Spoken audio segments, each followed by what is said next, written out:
सुकून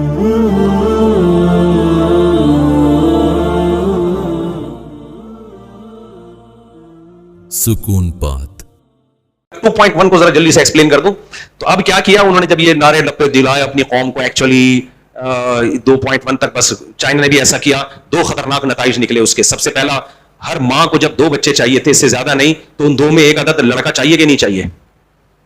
तो सबसे पहले अब कुदरती तौर पे जब बच्चे पैदा होते हैं, किसी की 6 बेटियां हो जाती हैं, किसी के 6 बेटे हो जाते हैं, तो कहते हैं कोई बात नहीं, हो गए तो हो गए। लेकिन जब आपके पास ऑप्शन ही 2 का है, तो जिनके बेटा हो गया उन्होंने तो रोक ली नस्ल, जिनके देखा प्रेगनेंसी में लड़की है कत्ल किया उसको। करोड़ों लड़कियां मौत के घाट उतारी गई हैं मां के पेट में, इंडिया में भी, चाइना में भी। समझ में आ रही है बात? कानून साजी करनी पड़ी है इंडिया को भी, चाइना को भी, लेकिन उस कानून पर अमल नहीं हो रहा। ये सारी लड़कियां क़यामत के दिन अपनी मां और बाप का गिरबान पकड़ेंगी, क्योंकि कुरान कहता है वइदल मऊऊदतु सुइलत बिअय्यि ज़ंबिन कुतिलत, जिस दिन कत्ल की गई बच्ची से अल्लाह खुद पूछेगा, बता तुझे तेरी मां और तेरे बाप ने किस जुर्म में कत्ल किया। ये दुनिया में तो कोई कानून नहीं है। ये बच्चियों को जो कत्ल किया है माओं के पेटों में, और एक औरत ने मुझे फोन करके बताया कि मेरा इरादा था 2 बच्चों से ज्यादा नहीं होंगे, लेकिन मेरे हर दफा बेटी हो रही है, अब एक बेटी मेरी हो चुकी है, मुझे तो बेटा चाहिए। उस खातून ने मुझे खुद बताया कि मुफ्ती साहब फिर मैंने यही किया कि अब बेटी है तो मैं, अब 4 बेटियां हो चुकी है, मैं 5वीं बेटी का नहीं बर्दाश्त कर सकती, मुझे बेटा चाहिए। कह रही डॉक्टर ने मशवरा दिया मार दो इसको। तो उससे मुझे क्यों फोन किया, मैं उस वक्त फोन काफी उठा लिया करता था। कह रही उसको जब कत्ल किया गया है ना, तो बाकायदा मुझे लगा कि वो तड़प रही है पेट में, बच्ची हिचकियां ले रही है, झटके ले रही है। कह रही उस वक्त मेरा दिल हिल गया कि मैंने अपनी औलाद को कत्ल करके जुर्म किया। वो औरत रो रही थी, परेशान थी, तो मुसलमान थी इसलिए रो रही थी, गैर मुस्लिम नहीं रोते, क्योंकि प्रेगनेंसी के इब्तदाई दिनों में नहीं पता चलता कि लड़का है या लड़की। ये जब पता चलता है जब कुछ ना कुछ बच्चा बन चुका हो, तो बाकायदा मर्डर करना पड़ता है उसको। तो पहला नुकसान क्या हुआ, बेगुनाह बच्चियां माओं के पेटों में कत्ल होना शुरू, क्योंकि बगावत किससे कर रहे हैं, इस्लाम से और बोलो फितरत से। दूसरा नुकसान क्या हुआ, जो कत्ल नहीं कर रहे वो बच्चियों की पैदाइश पे रो रहे हैं।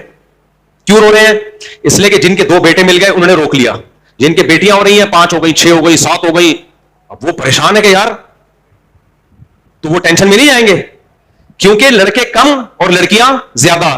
तो रिश्तों में मुश्किलात लड़कों के लिए होंगी या लड़कियों के लिए, बोलो ना, लड़कियों के लिए। तो लड़की की पैदाइश अजाब बन गई कि नहीं बन गई? आज देख लो लड़कियां बैठी हुई हैं घरों में, शादियां नहीं हो रही। हमने खुद देखा है अस्पतालों के बाहर अच्छे खानदानी लोगों को कि पता चला जी बेटी पैदा हुई है, तो मां की आंखों में और बाप की आंखों में आंसू आ रहे हैं। किस कदर गलाजत है या नहीं है यार, जुल्म है या नहीं, अपनी औलाद पे तुम रो रहे हो। ये फैमिली प्लानिंग का साइड इफेक्ट है कि नहीं है, बोलते क्यों नहीं?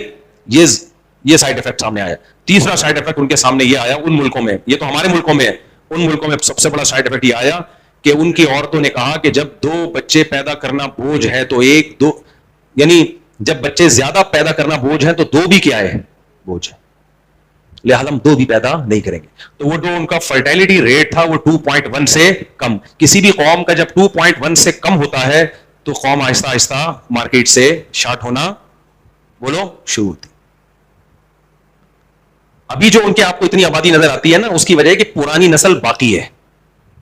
ये अब हमें तो वहां जहाजों में तफरीही मकामात पर जवान लड़के लौंडे लपाड़े नजर ही नहीं आ रहे। मैं तो जब भी दौरा करके आता हूं, मैं दोस्तों कहता हूं यार देखो यार तो जवान लौंडे हम किसी तफरीही मकाम पे जाएं, लौंडे लपाड़े भरे हुए होंगे, 19-20 साल के होंगे कि नहीं होंगे, सारे छिछोरे पहुंचे हुए होंगे। उनके साथ उनकी फैमिली भी होगी, बड़ी आपी भी होंगी, एक दादी भी शायद साथ में हो, एक अम्मा एक अब्बा, बाकी लौंडे लपाड़े। गोरों के पिकनिक पॉइंट पे जाओ आप, सारे मिचोर लोग, ट्रेनों में सारे मिचोर। मैं लोगों से कहता हूं ये तो सारे मिचोर लोग हैं यार, इनकी अगली नस्ल कहां है? या तो घरों में बंद करके आए कुंडी लगा के। और ये उनकी रिपोर्ट है कि कोविड में इतनी तबाही नहीं फैली है, इतनी लोगों की आबादी नहीं गिरी है, पहली और दूसरी जंग अजीम में नहीं गिरी है जितनी इस फलसफे की वजह से गिरी हुई। और उनकी रिपोर्ट यह है कि दुनिया में अब अगर कोई कौम राज करेगी तो सिर्फ और सिर्फ मुस्लिम है। नहीं आई समझ में बात? 2 कौमों का ग्रोथ रेशो बढ़ रहा है, 3 कौमों का बढ़ रहा है। एक तो अफ्रीका के कुछ गरीब मुल्क हैं, वो बढ़ रहा है उनका। दूसरा यहूदियों का, लेकिन यहूदी इतनी माइनॉरिटी में है कि वो बहुत ही स्पीड बढ़ा देना, फुल आंच भी करते हैं तो इतनी जल्दी पकेगा नहीं उनका खाना, उनकी वो वैसे इतनी माइनॉरिटी में। हम लोग 1 अरब 22 करोड़ से ज्यादा है, हम लोग के 1 अरब 22, अगर हमारी स्पीड बढ़ गई ना 10-20 साल की कहानी है मेरे भाई। इसलिए मैं कहता हूं थोड़ा सा आंच थोड़ी सी क्या कर दो, तेज कर। और औरत को बताओ तुम्हारे लिए सबसे बड़ा सरमाया औलाद है। औरत डॉक्टर बने इतनी इज्जत नहीं मिलेगी। औरत के 4 बेटे हो, एक आर्मी में लेफ्टिनेंट कर्नल हो, ایک ڈاکٹر ہو, ایک انجینئر ہو, ایک عالم ہو, اس عورت وہ سوسائٹی میں زیادہ عزت کے ساتھ رہتی ہے. سامنے آ رہی ہے بات کہ نہیں آ رہی ہے؟ تم اولاد کو فوکس کرو زیادہ. میں نہیں کہہ رہا پڑھو لکھو نہیں, پڑھو آپ, لیکن نسل مت روکو. آپ خود بھی بن جاؤ ڈاکٹر, اچھی بات ہے, لیکن یہ بھی ایک ذمہ داری ہے جو نیچر نے آپ کے ذمہ لگائی ہے. آپ کا سرمایہ آپ کی اولاد ہے. تو اس لیے ہمارے پیغمبر صلی اللہ علیہ وسلم نے جو بات 1400 سال پہلے کہی تھی, 1400 سال سے کامیابی کے ساتھ دنیا اس پہ عمل کر رہی ہے اور کامیاب ہو رہی ہے.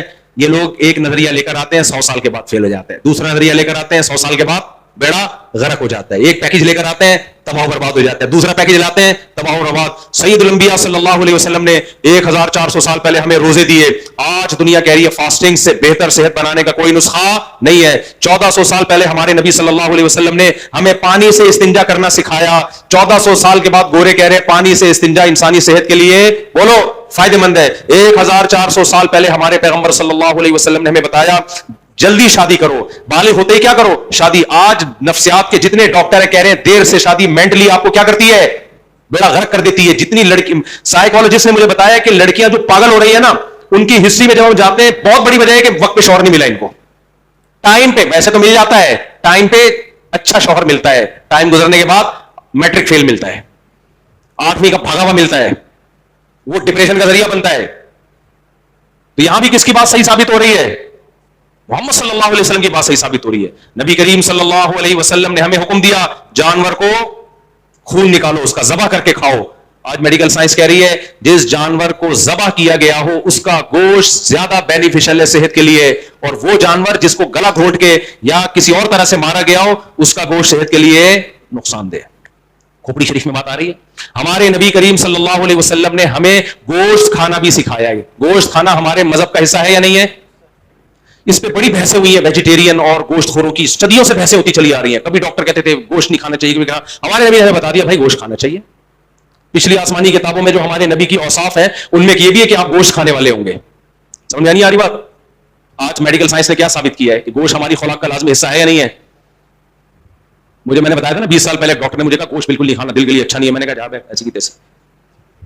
وہ ڈاکٹر تھے, MBBS ڈاکٹر. میں نے سوچا اگر گوشت نقصان دہ ہوتا, ہمارے پیغمبر نے نہ کھایا ہوتا, نہ بقرعید میں ہمیں ہر جگہ تو گوشت کھلایا جا رہا ہے. بچہ پیدا ہو عقیقے میں دال چاول ہے, بکرا. لڑکی پیدا ہو 1 بکرا, لڑکا پیدا ہو 2 بکرے پھوڑ دو, کھاؤ بھی کھلاؤ بھی. بقرعید میں کیا ہے؟ گوشت. ولیمہ شادی کے موقع پہ اولم ولو بشاتن, نبی نے فرمایا ولیمہ کرو 1 بکرا ہی کیوں نہ ہو. ہر جگہ تو بکرے اونٹ دمبے کاٹے جا رہے ہیں, اور یہ ویجیٹیرین کہہ رہے ہیں ایکچولی گوشت کھانے سے ٹھش پش ہوتا ہے. وہ ڈاکٹر صاحب کی بھی توند اتنی نکلی ہوئی تھی. میں نے دل میں سوچا یار یہ ویجیٹیرین ہے اور مجھے بھی ویجیٹیرین بنانے, ہمارا شکر ہے میں نے نہیں. بعض دفعہ آدمی ڈاکٹروں کی باتوں میں آ جاتا ہے. آج ہم گوشت نہ کھا رہے ہوتے ہیں, یہاں بیٹھ کے میں ٹھش پہ بیان کر رہا ہوتا, خربوزے پہ یہ بیان ہو سکتا ہے؟ ککڑی کھیرا خربوزے کھا کے کانفیڈنٹلی اتنا بیان اتنی دیر بیان ہو سکتا ہے؟ نہیں ہو سکتا.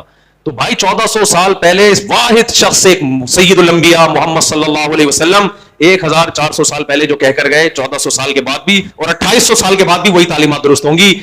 گورا آج ایک بات کر رہا ہے, کل بات سے رجوع کرے گا, پرسوں کچھ اور کہے گا, ترسوں کچھ اور کہے گا, یہ کہتے رہیں گے. اس لیے میرے اور آپ کے پاس جب اسلام ہے تو ہمیں اسلام کے علاوہ کسی کو لفٹ کرانے کی بالکل بھی ضرورت بولو نہیں. اللہ یہ بات ہماری کھوپڑی شریف میں ڈال دے.